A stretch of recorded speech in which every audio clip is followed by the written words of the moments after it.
Everyone, I hope आप सब अच्छे होंगे। So in this class we will going to discuss about independent and dependent variable and then we will move forward to explain types of data in econometrics. ठीक है, तो चलो start करते हैं। What is independent and dependent variable?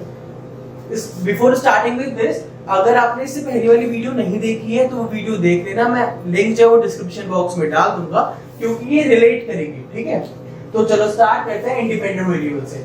अब independent variable क्या है? As a name suggest, ये इंडिपेंडेंट इन नेचर है।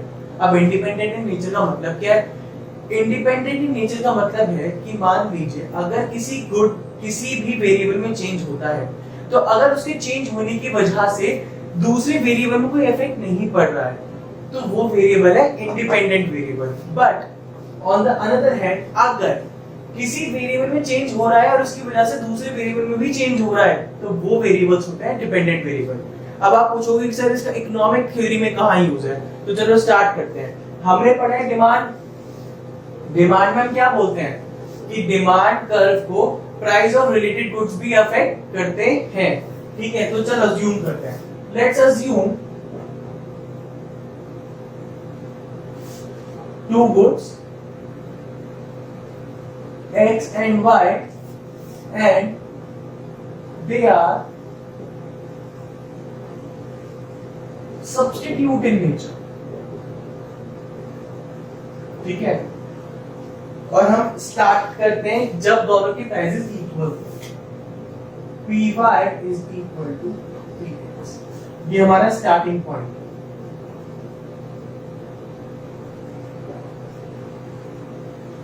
अब अज्यूम करो अगर प्राइस ऑफ y इंक्रीज हो जाते हैं,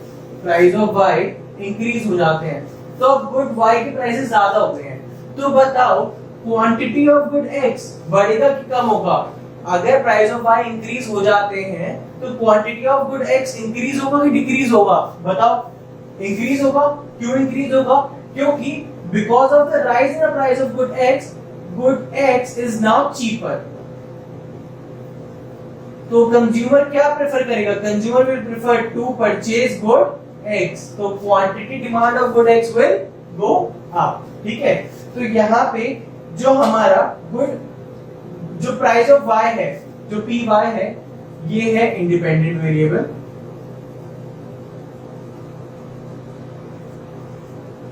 और जो क्वांटिटी ऑफ गुड x है, ये है हमारा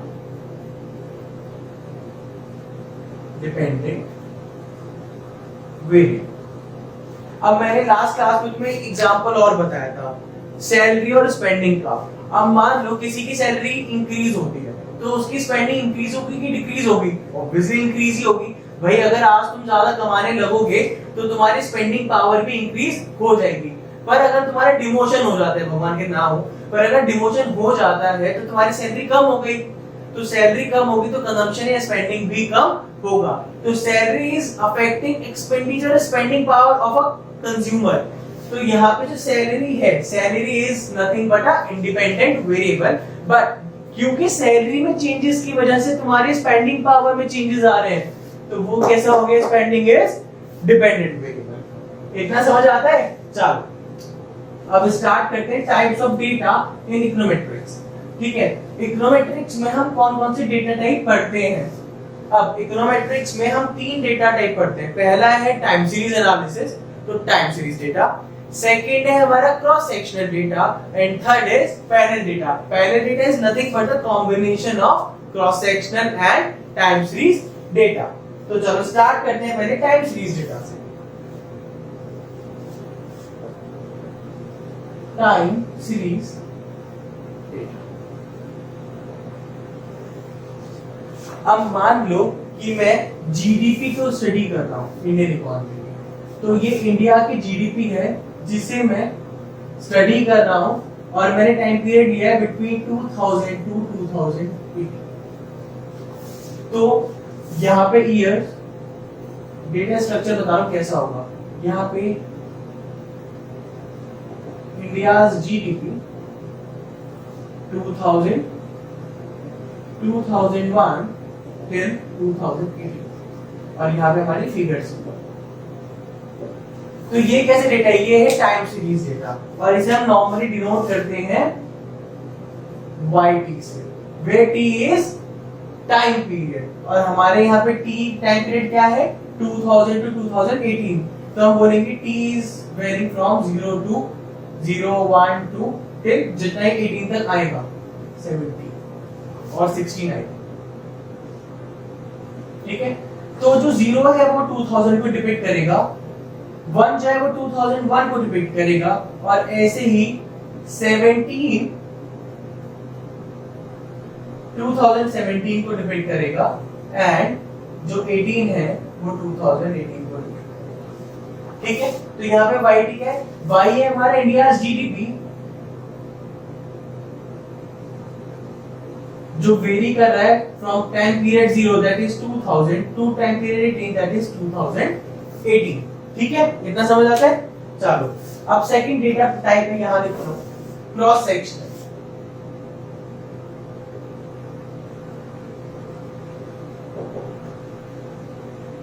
अब क्रॉस सेक्शनल क्या है? इसमें टाइम पीरियड तो एक ही है बट जो एंटिटीज है वो बहुत सारी हैं। बोलने का मतलब है कि अगर मैं इंडिया में कितने स्टेट्स हैं? स्टेट्स हैं हमारे 29 इंडिया में। ठीक है, तो अगर मैं 2000 में सारे स्टेट्स में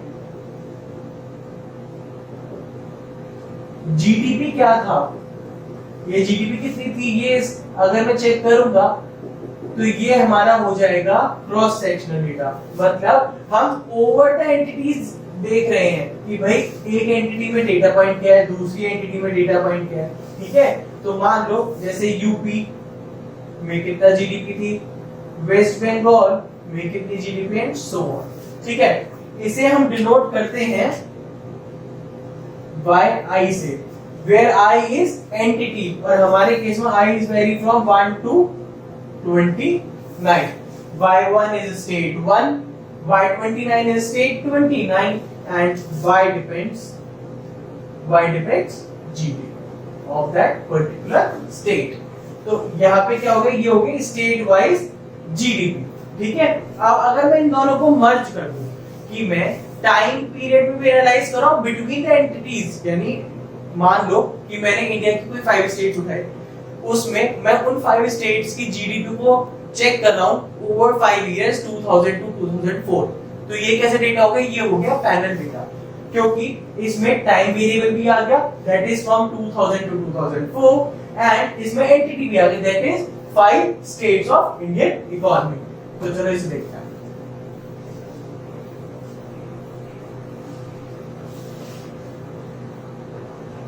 तो यहाँ पे मेरे पास जो आई है वो है 1 2 3 4 5, क्योंकि मेरे पास कितने स्टेट्स हैं?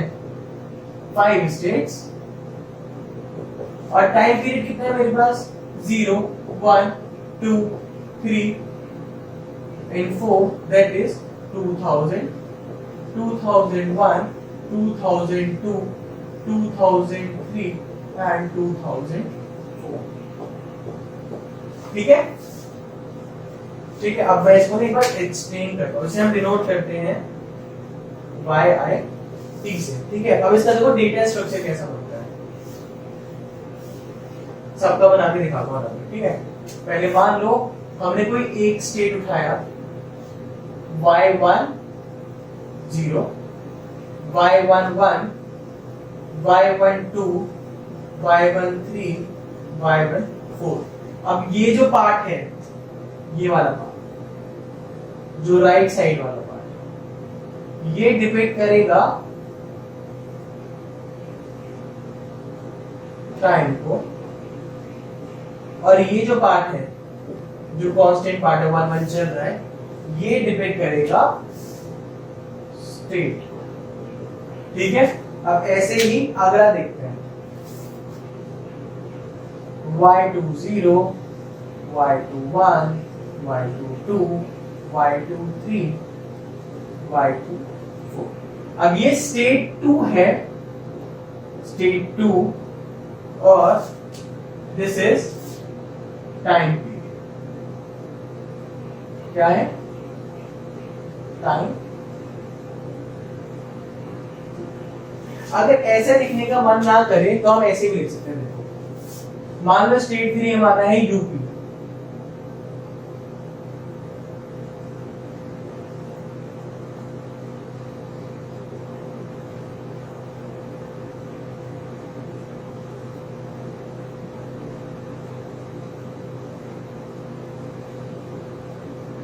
बट क्योंकि यहाँ पे लिखने में टाइम ज्यादा है, वैसे तो हम सॉफ्टवेयर पे एनालाइज करेंगे तो इट डजंट मैटर कि हम ऐसे लिख रहे हैं कि ऐसे लिख रहे हैं, बट क्योंकि अभी हम कौन से हम थ्योरेटिकल इकोनॉमिक्स पढ़ रहे हैं, हम फाउंडेशंस ऑफ इकोनोमेट्रिक्स पढ़ रहे हैं, तो उसमें क्योंकि ज्यादा टाइम ले रहा है तो इसलिए हम इसलिए इसे कन्वर्ट कर देते हैं। तो इसका कन्वर्जन कैसा होगा, इसका कन्वर्जन होगा, इसका कन्वर्जन होगा y30 y31 y32 y34 33 and y34। ठीक है, समझ आती है इतनी बात? तो हमने कौन कौन से डेटा पढ़ा? हमने पढ़ा पहला टाइम सीरीज डेटा, फिर हमने पढ़ा cross sectional data and the combination of these two, हमने थर्ड पढ़ा फिर पैरेंट डेटा। ठीक है, समझ आता है इतना? चलो ठीक है, तो अब स्टार्ट करते हैं हम डेटा सोर्स। भाई जब मैंने तुम्हें इकोनोमेट्रिक्स की डेफिनेशन बताई थी तो मैंने क्या बोला था? Econometrics is nothing but the quantitative application of mathematical and statistical model using data to either test the hypothesis or test the existing economic theory or to develop the new economic theory। ठीक है, तो यहाँ पे जो data है वो data कैसा होगा? वो data could be time series data, could be panel data or could be a cross sectional type data। ठीक है, अब हमारे पास दो टाइप की डेटा सोर्सेज होते हैं। हमारे पास कितने टाइप की डेटा सोर्सेज है? डेटा सोर्स एक होती है सेकेंडरी, मैं पहले सेकेंडरी बता देता हूं, ये इजी है। अब देखो, जब तुम इंडिया की जीडीपी का एनालाइज कर या किसी भी कंट्री की जीडीपी के एनालिसिस कर, तो जीडीपी का डेटा उस कंट्री के कहां पे होगा? स्टैटिस्टिकल ऑफिस देगा। तो वो डेटा कैसा? सेकेंडरी डेटा है कि कलेक्ट किसी और ने किया था बट यूज कोई और कर रहा है। ठीक है, तो वो डेटा कैसा हो गया? Secondary data. जैसे मनी सप्लाई का डेटा कौन देगा इंडिया में? आरबीआई।